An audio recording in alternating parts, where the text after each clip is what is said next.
Shalom, brothers. Welcome to another installment of GMS Law of the Lord. In this installment, we're going to touch on the law of usury. Okay, so I'm going to go straight to it. This is Exodus chapter 22, verse 25. If thou lend money to any of my people, or the lost people are Israelites. So-called Negroes, West Indians, Puerto Rican, Haitians, so on and so forth. Basically the people catching hell. If thou lend money to any of my people that is poor by thee, so we're talking about poor Israelites, thou shalt not be to him as a usurer. Now, when you go into the Hebrew word for usurer or usury is nashak. And what that basically means is to pay with interest. Okay? So I'm going to read that again.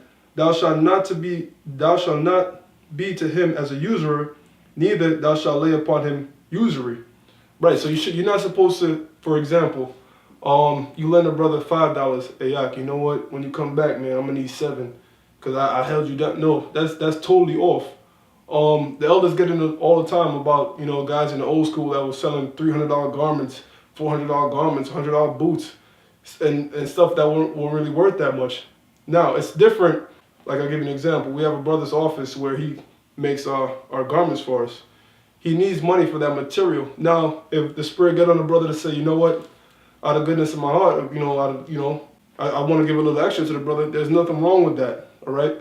But it's not like a mandatory thing. Like if you make me this garment, I gotta pay the material. And nah, you're not supposed to commit usury. And when you look at America as a whole, that's what it's built upon. What is that? What I mean by that?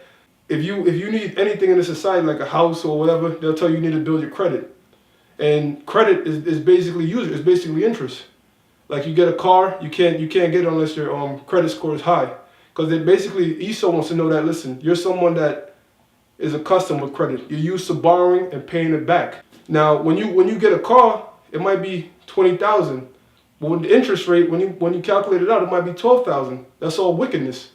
That's how come the Most High said, listen, man, if you lend money to an Israelite, a poor Israelite, and an Israelite doesn't have to necessarily be poor, but just your brother in general, you can't come back and charge that man interest upon that. That's totally wicked.